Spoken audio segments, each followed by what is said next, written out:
Hello class 10th। अब मैं आपको रिवीजन करवा रही हूँ। उस रिवीजन के संदर्भ में मैं आपको इस वीडियो में आपकी जो पुस्तक है संचयन, उनके पाठों का रिवीजन करवाने जा रही हूँ, जिसमें मैं पाठ की छोटी सी समरी बताऊंगी और मुख्य प्रश्नों के उत्तर भी बताऊंगी और उसका लिखित रूप आपको मिल जाएगा। तो देखिए, सबसे पहले हम देखते हैं पाठ हमारा है हरिहर काका, जिसे मिथिलेश्वर ने लिखा है।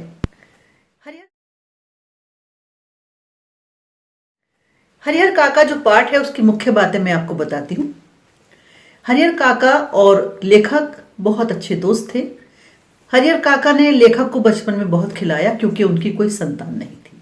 वो 4 भाई थे और उनका नंबर दूसरा था। 60 बीघे उनके पास जमीन थी। हर भाई के हिस्से में 15 बीघे आती है। हरिहर ने 2 विवाह किए लेकिन संतान नहीं हुई। वो अपने भाइयों के परिवार को अपना समझते थे। सोचने लगे अब विवाह करके क्या करेंगे, उनकी उम्र भी ज्यादा हो गई है और धार्मिक रूप से भी ये सही है कि अपने परिवार के साथ वो रहें।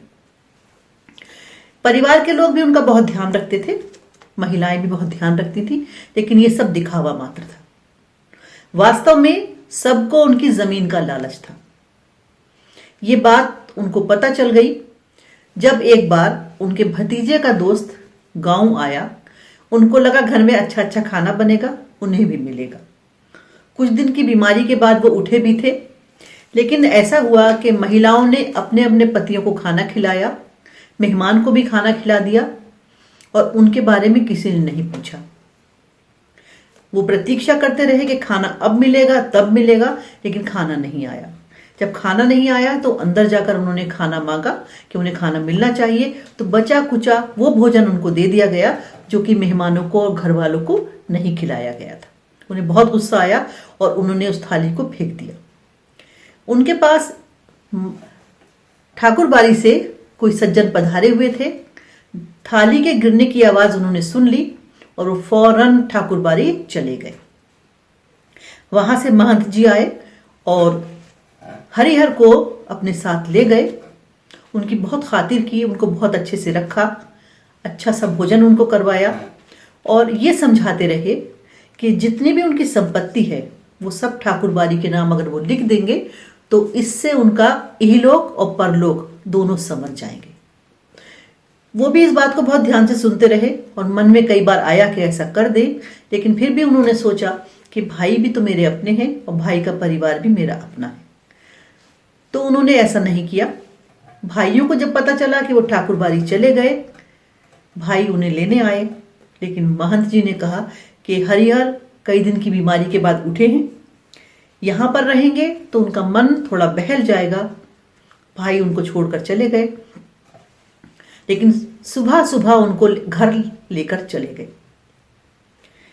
महिलाओं ने उनके पैरों पर सिर रखकर माफी मांगी और वायदा किया कि अब वो उनका बहुत ध्यान रखेंगी। लेकिन ये सब बातें केवल लालच के कारण हो रही थी। कुछ दिनों तो उनका बहुत ध्यान रखा गया, लेकिन धीरे धीरे फिर सब अपने कामों में लग गए और वो उपेक्षित से होने लगे। इधर ठाकुर बाड़ी में ये चर्चा थी कि हरिहर किसी ना किसी तरह से अपनी संपत्ति ठाकुर बाड़ी के नाम लिख दें। इसी बीच ऐसा हुआ कि एक दिन ठाकुर बाड़ी के लोग आए और उनको उठाकर ले गए और जबरदस्ती अंगूठे के निशान लगवाने लगे उनकी संपत्ति पर। जब उन्होंने ऐसा नहीं किया तो उनको बहुत मारा पीटा और कमरे में बंद करके सब लोग चले गए। भाई उन्हें ढूंढते ढूंढते वहां पहुंच गए, लेकिन उन्होंने एक बात अच्छी की कि अपने साथ पुलिस को लेकर आए और भाई को छुड़वाकर वहां से अपने साथ घर ले आए और अब वो उनको बहुत ही सुरक्षा में रखने लगे, मतलब उनकी बहुत देखभाल होने लगी। लेकिन वो देखभाल भी सिर्फ बिना स्वार्थ के नहीं थी, स्वार्थ के कारण थी। कुछ दिन बाद भाइयों ने भी यही दबाव बनाना शुरू किया कि हरिहर अपनी संपत्ति उनके नाम लिख दें। उन्हें अब समझ में आ गया था कि सभी लोग उनकी संपत्ति के कारण उनका ध्यान रखते हैं। उन्होंने मना कर दिया, कहने लगे कि उनके जाने के बाद सारी संपत्ति खुद ब खुद उनके भाई भतीजों को मिल जाएगी। वो ऐसा अब नहीं करेंगे। भाइयों ने भी वैसा ही करना शुरू किया जैसा ठाकुर बाड़ी में किया था। उन्हें मारा पीटा, जबरदस्ती करने लगे, लेकिन वो नहीं माने। भाइयों ने जबरदस्ती उनके अंगूठे के निशान ले लिए हरिहर ने पुलिस में रिपोर्ट कर दी और अब वो अलग रहने लगे। उनकी रक्षा के लिए 4 लोग वहां से उनको मिल गए, लेकिन अब ऐसा हुआ था कि वो चुप रहने लगे थे, अपनी बात किसी से भी नहीं कहते थे। लेखक जो कि उनका बाल मित्र था, उससे भी वो कोई बात अब नहीं करते थे। ये कहानी एक ऐसे व्यक्ति की है जिसकी संतान नहीं थी। संपत्ति के कारण सब उसका ख्याल रखते थे, लेकिन जब वो संपत्ति उनको नहीं देता है तब उसको मारते और पीटते हैं, चाहे ठाकुरबाड़ी के लोग हैं और चाहे उसके अपने सगे भाई हों। अब हरिहर को ये बात समझ में आ गई थी कि अगर उन्होंने संपत्ति किसी के नाम लिख दी तो उनका हाल भी वैसा ही होगा जैसा उनके गांव में बसेसर की विधवा का हुआ था।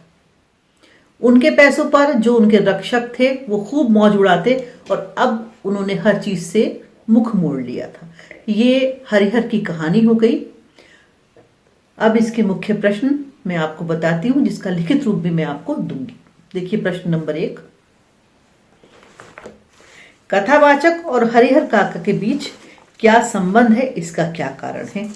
तो कथावाचक और हरिहर काका के बीच जो संबंध था वो एक पिता और पुत्र का संबंध था।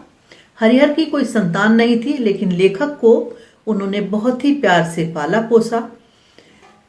लेखक की माँ बताती है कि जब वो छोटा था तब वो उनके पास बहुत देर खेला करता था और जब वो थोड़ा बड़ा हुआ तो वो अपनी सारी बातें उससे शेयर करने लगे थे।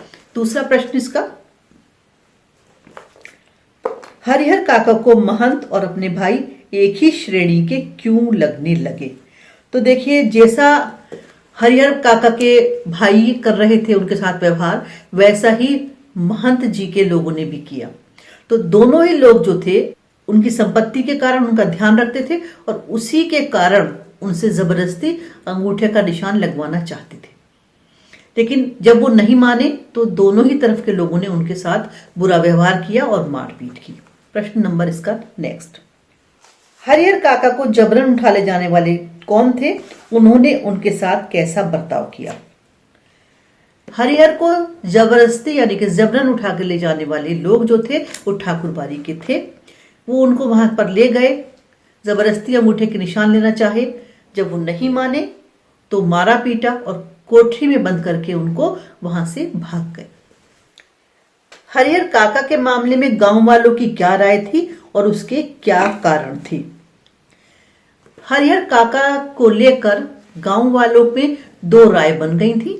एक राय के लोग ये चाहते थे कि हरिहर अपनी संपत्ति अपने भाइयों के नाम लिख दें, क्योंकि भाइयों के परिवार और उनका परिवार एक ही बात है। एक तरह के लोग ये चाहते थे कि हरिहर अपनी संपत्ति ठाकुरबाड़ी के नाम लिख दें, क्योंकि ठाकुरबाड़ी के नाम संपत्ति लिखने का मतलब ये है कि उन्होंने भगवान की तरफ ये चीजें दान कर दी। वो सोचते थे कि जो यहाँ देगा वो वहां पाएगा, इसलिए वो ये चाहते थे। लेकिन उन्होंने अपनी संपत्ति अपने जीते जी किसी को भी नहीं दी। तो ये उसके मुख्य प्रश्न हो गए जो मुझको इम्पोर्टेंट लगते हैं, मैंने आपको बता दिए।